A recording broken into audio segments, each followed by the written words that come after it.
Boa tarde, queridos.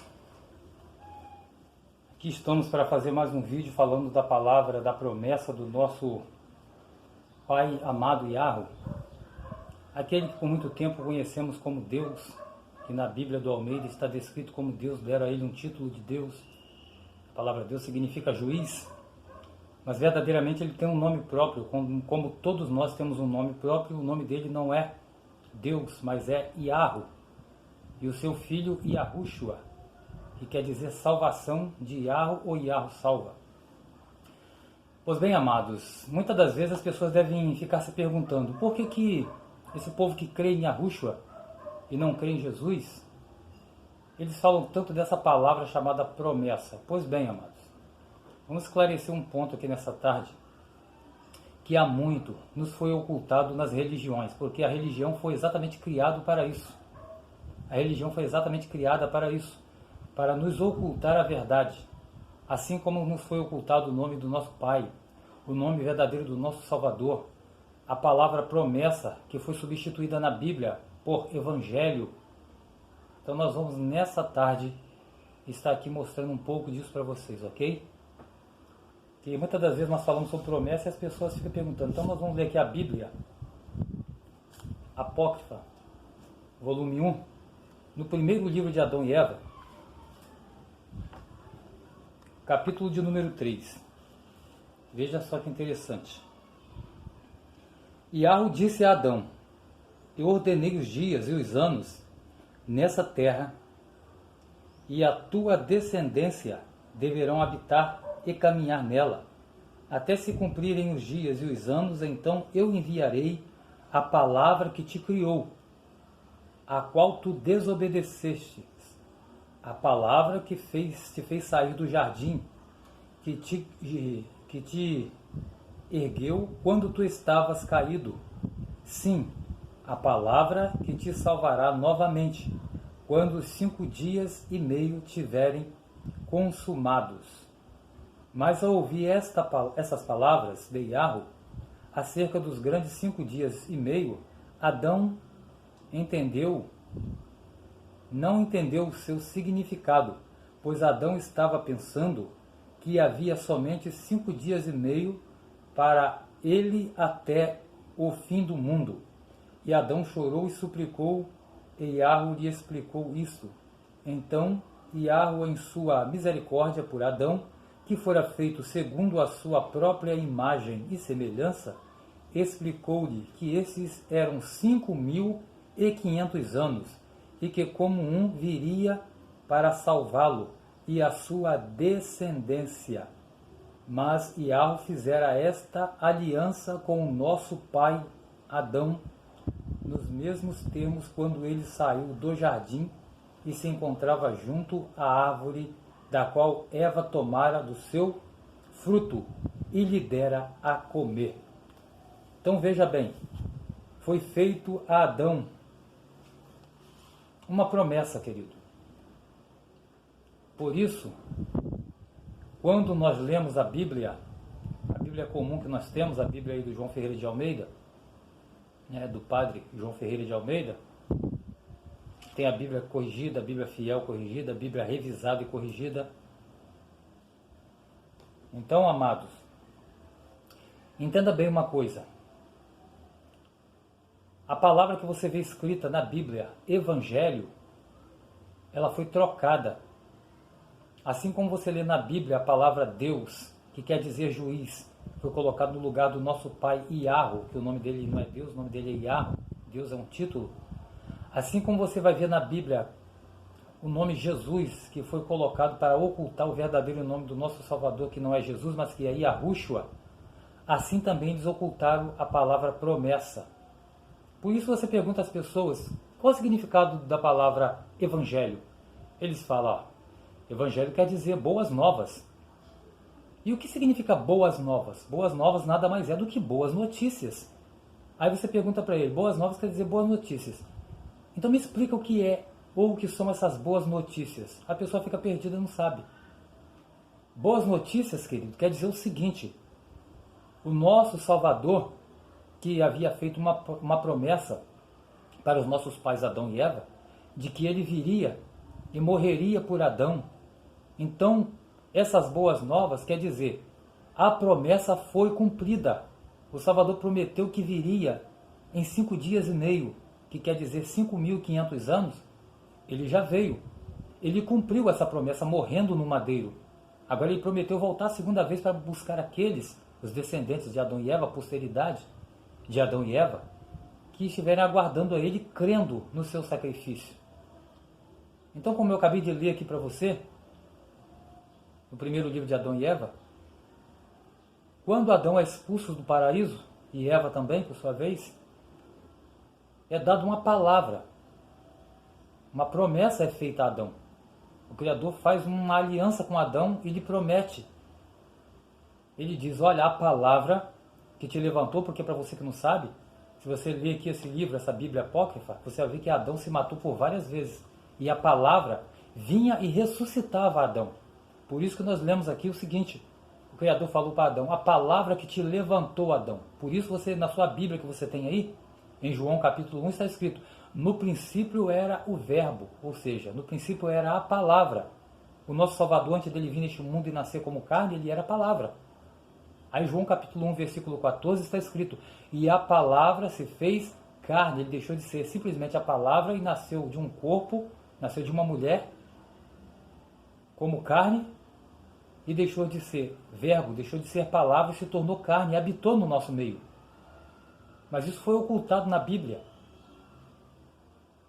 Então, amado, por isso que você vai ver várias vezes dentro da Bíblia, escrito assim, ó, promessa, o apóstolo Paulo em Atos dizendo, se fala da promessa, nas cartas de Paulo você vai ver várias vezes a palavra promessa, procura dentro da Bíblia, nas cartas de Paulo principalmente, que você vai ver várias vezes mencionada a palavra promessa, só que eles tiraram essa palavra promessa, que deveria estar em primeiro lugar, no lugar de evangelho, deveria estar a palavra promessa. Porque o nosso Salvador, ele veio neste mundo, ele veio cumprir uma promessa. A promessa que ele fez a Adão e Eva lá atrás. E qual foi a promessa? De que ele viria para salvar um grupo de religiosos?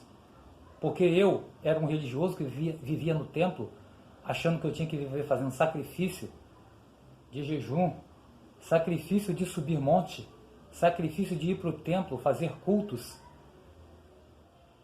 Mas existe uma palavra interessante nas Escrituras, em João capítulo 4, que a mulher samaritana tem um encontro com o nosso Salvador lá no poço de Yarrocof, poço de Jacó, e ela vê que ele fala para ela toda a sua vida, e ela diz, vejo que tu é profeta.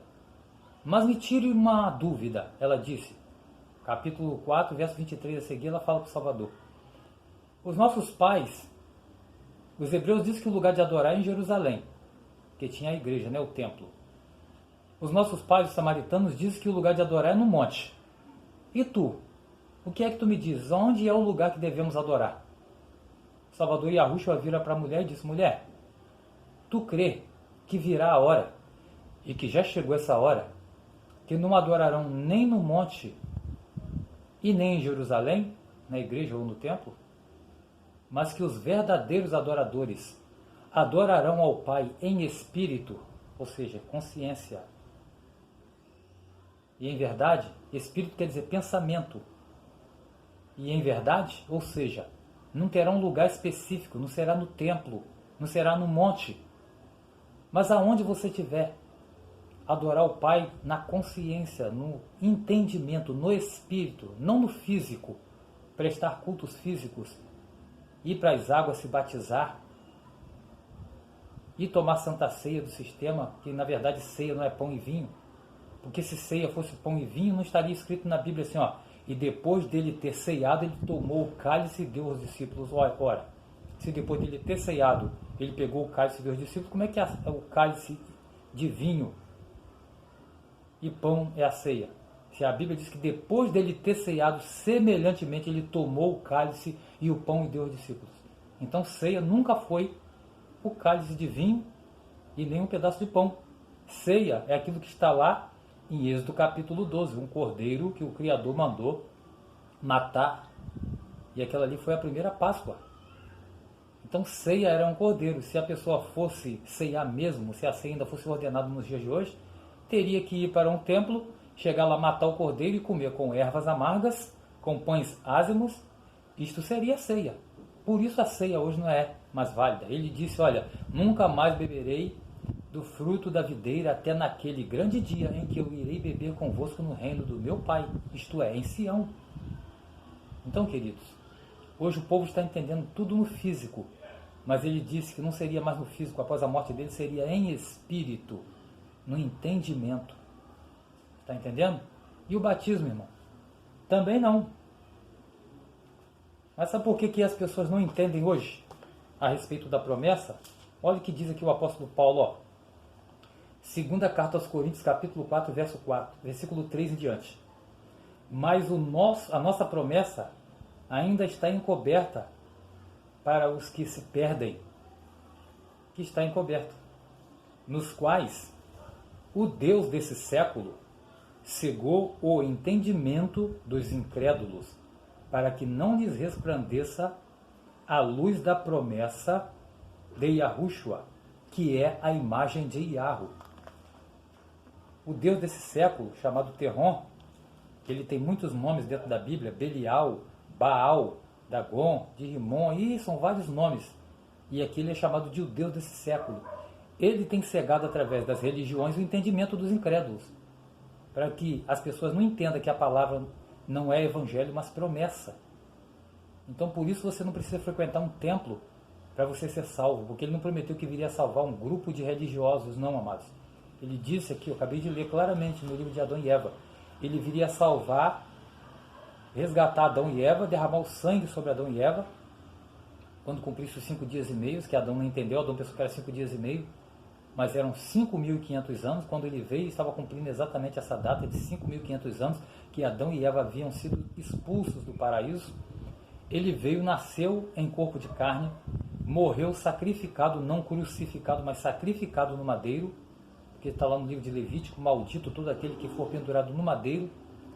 Ele morreu no madeiro, cumpriu a sua promessa, não para salvar um grupo de religiosos que frequentam um templo religioso, seja ele católico, judaico, evangélico, seja ele espírita, não.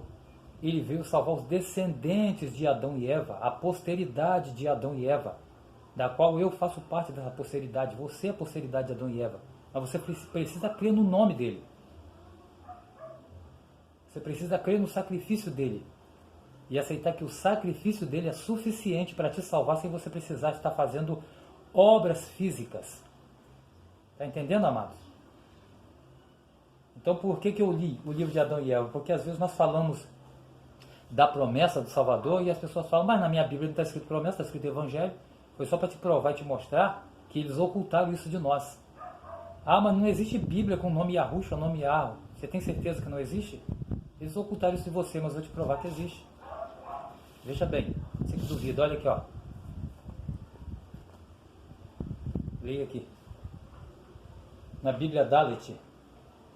Deixa eu ler aqui para você. Uma passagem no livro de Marcos, onde fala da mulher do fluxo de sangue. Veja bem aqui, ó. O nome que nos foi ocultado. Yahushua cura a mulher de um fluxo de sangue. Veja bem aqui. Conseguindo ver? Yahushua cura a mulher do fluxo de sangue. Então, amados, não estamos aqui falando nada de nossa própria mente para tentar desviar você de igreja nenhuma. Até porque eu nunca tive dentro de um templo, quando eu tive dentro de um templo de brincadeira. Eu estava lá, eu levava as coisas a sério, pensando que aquilo era a verdade. Mas quando eu vi que a verdade estava aqui fora, porque ele diz em João capítulo 10, que ele é o bom pastor e o bom pastor dá vida pelas suas ovelhas, e ele vai até o curral das ovelhas e tira elas para fora, chama para fora, até porque a palavra eclesia, do grego, da onde veio, se deriva a igreja, quer dizer chamados para fora, não é para dentro do templo. Até porque na parábola do semeador, ele diz que o joio cresceu no meio do trigo. E alguém perguntou, mas aonde é, meu Salvador, que cresceu o joio no meio do trigo? Ele disse, olha, e o que é o trigo e o que é o joio? Ele falou, olha, e o que é o campo? Ele falou, o campo é o mundo. O joio são os filhos do maligno. O trigo, os filhos do reino, os salvos, os que creem na promessa, os que creem na salvação. Então a igreja nunca foi templo, querido. Entenda, Paulo, ele era israelita, descendente de Benjamim. E ele era preto, né, que nós falamos, as pessoas falam negros, ele era preto. E Paulo saiu de Israel para poder pregar para os descendentes de Jafé, os caucasianos jafetitas, que eram chamados de gentios. Quando os gentios, os descendentes de Jafé, os europeus, eles criam na pregação de Paulo, na promessa que Paulo pregava, anunciava, eles deixavam de ser gentios e se tornavam um grupo de pessoas que se chamava igreja. Então, igreja não é um templo com uma placa de um CNPJ na frente com um nome de quadrangular, Assembleia de Deus Universal, ou sei lá, da Graça, Mundial, Batista, CCB, Cristão do Brasil. Não, igreja não é isso. Igreja era o povo que deixava de ser gentio e cria na pregação de Paulo, ele deixava de ser gentio para se tornar igreja. Até porque Atos 15:3 diz que os apóstolos faziam a obra e faziam grandes sinais e a igreja os seguia. De onde que um templo pode sair andando atrás de alguém? Se a igreja fosse templo, ela não podia seguir os apóstolos. Então era um grupo de pessoas que seguiam os apóstolos. E esse grupo de pessoas era o quê? Igreja. Isto é igreja. Está entendendo, amado? Não estou aqui perseguindo você, porque eu não tenho que perseguir pessoas, eu tenho que abrir os olhos das pessoas. Ah, irmão, você está tentando me convencer? Quem sou eu para te convencer? O meu papel que eu tenho que fazer é anunciar para você a verdade, porque eu não posso conhecer a verdade e ficar com ela guardada para mim, porque em Apocalipse 20 diz que existirá um dia chamado dia do juízo, o dia do acerto de conta, o juízo final. Eu não quero chegar diante do meu Criador e dizer para mim, ó Evaldo, você foi um servo mau e negligente, porque tu sabia da verdade, te revelei a verdade, te mostrei a verdade, você com medo, querendo ser aplaudido pelas pessoas e ter a amizade de todo mundo, você não falou a verdade para as pessoas. Então, querido, eu sei que muitos vão me odiar, vão virar as costas para mim, muitos que têm um título de evangelista, de pastor, de diácono, de presbítero, vão ficar com raiva de mim, só que eu não tenho nada contra você, querido. Eu não tenho nada contra a pessoa, eu tenho contra o sistema que escraviza e te engana, como me enganou um dia. Então, eu sabendo dessa verdade, eu não posso me calar e chegar no dia do grande juízo, ser jogado no abismo por eu ter sido medroso e negligente. Eu não recebi um espírito de covardia, mas de ousadia para poder falar a verdade. Assim como Estevão perdeu a cabeça dele por dizer que o Altíssimo não habita em templos feitos por mãos de homem, assim também nós que cremos em Yahushua falamos essa mesma palavra. Então você que tem ido para um templo achando que o Altíssimo habita lá, você está sendo enganado, amado. Ele habita em você se você crê no sacrifício do Filho dele, Yahushua. Está em 1 Coríntios capítulo 3, verso 16. Não sabeis vocês que vós sois o templo do Espírito da promessa de Yahweh e que o Espírito dele habita em vós? Portanto, se vós destruir o templo que sois vós, que sois separado, ele também o destruirá?